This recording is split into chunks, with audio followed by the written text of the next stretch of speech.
students, how's everything with you? Hopefully everyone is in a good condition.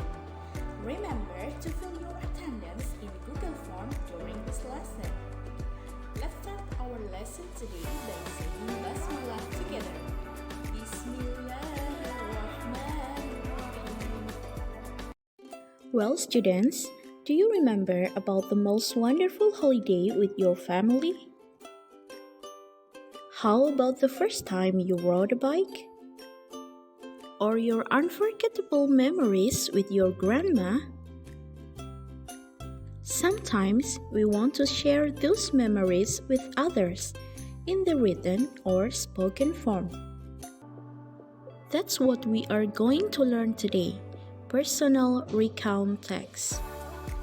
Setelah mempelajari materi ini, peserta didik diharapkan dapat menceritakan kembali pengalaman pribadi dengan memperhatikan fungsi sosial, struktur teks, dan unsur kebahasaan recount text sesuai konteks dengan kreatif dan penuh percaya diri.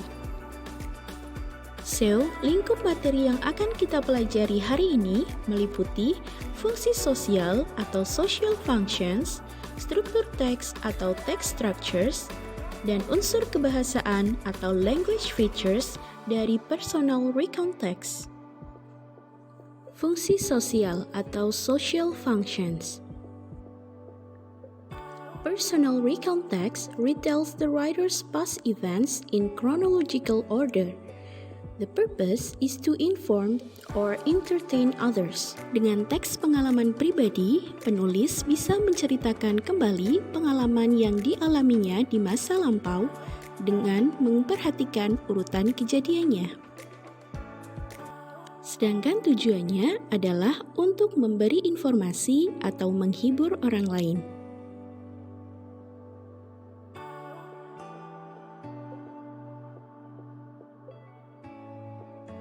Struktur teks atau text structures. Recount text terdiri dari 3 bagian, yaitu orientation, events, dan reorientation.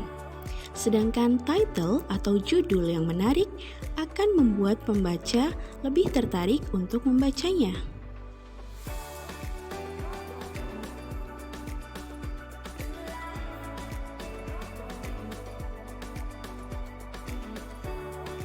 Oke, langsung saja kita bahas satu persatu. Pertama, dari judul atau title. Judul menceritakan kepada pembaca tentang apa teks tersebut. Judul harus simple dan bukan merupakan suatu kalimat. Contohnya, Diving to Bunaken Island, Home Alone, My Last Vacation Before the Pandemic.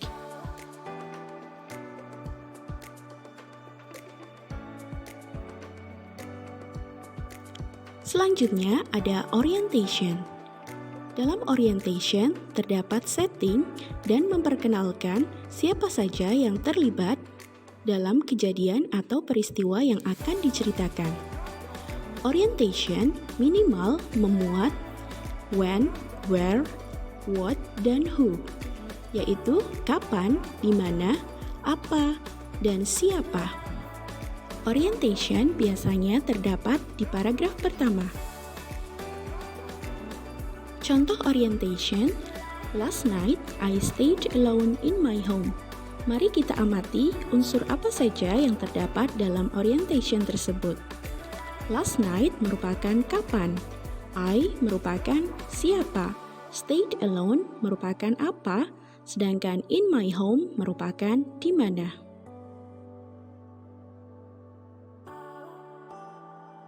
Berikutnya ada events, yaitu kejadian atau peristiwa. Kejadian atau peristiwa yang diceritakan harus secara runtut. Nah, karena ini terjadi di masa lampau, maka sudah pasti menggunakan past tense. Contohnya, it was a very quiet night. I could hear the clockwork moved every second. Then I took my earphone and listened some songs. Suddenly, I heard a strange voice outside my house. However, I didn't want to check it. I hid under my blanket. Kata-kata yang berwarna merah menunjukkan bahwa kejadian tersebut terjadi di masa lampau atau past tense, sedangkan yang berwarna hijau menunjukkan urutan kejadian.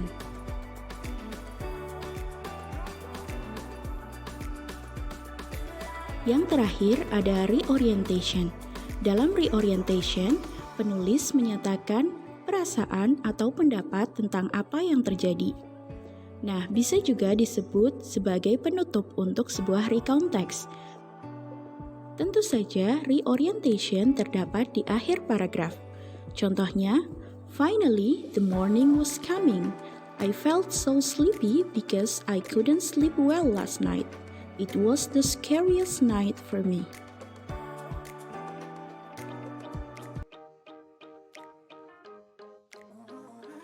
Well, students, now we will have quiz time. Arrange the sentences into good recount text. Nah, agar lebih efektif untuk mengerjakan, silahkan bisa menghentikan video untuk screenshot soal.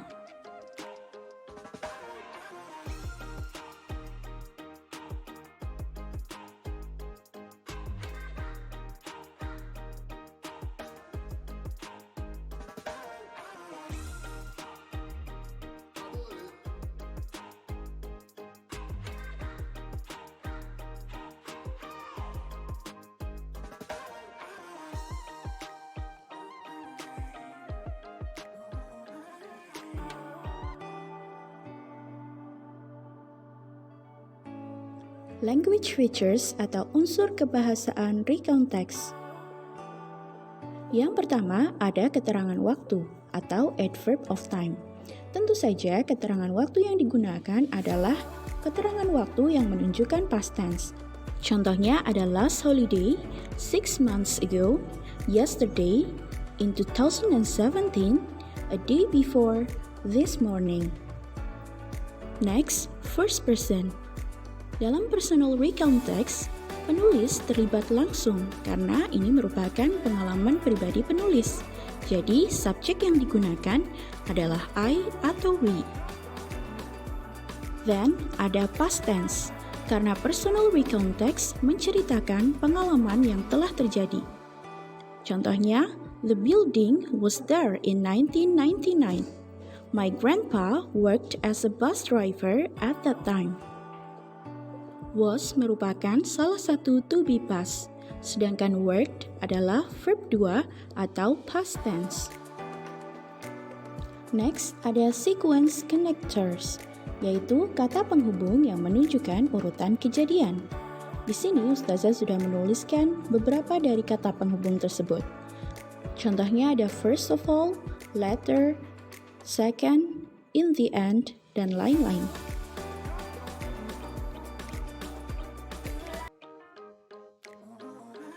Are you ready to have another games? Picture cute story. Ustazah akan menjelaskan instruksinya.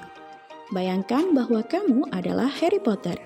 Akan ada beberapa gambar tentang aktivitas yang kamu lakukan. Ceritakan aktivitas tersebut dalam kalimat past tense. Dan jangan lupa tambahkan judul yang menarik. Kamu boleh menambahkan ending atau akhir cerita versi kamu.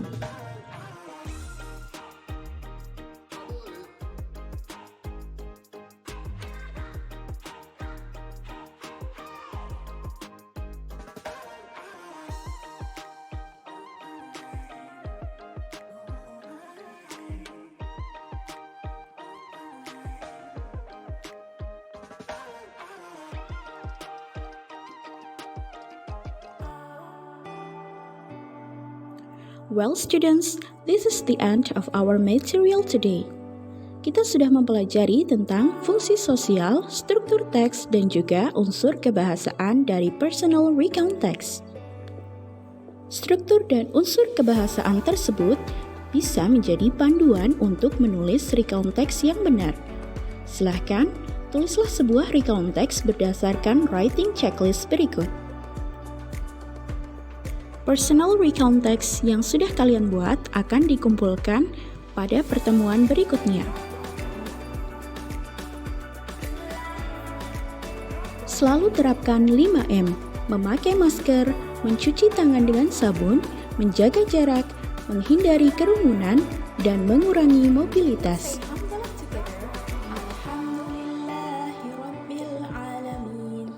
Thanks for your attention and wassalamualaikum warahmatullahi wabarakatuh.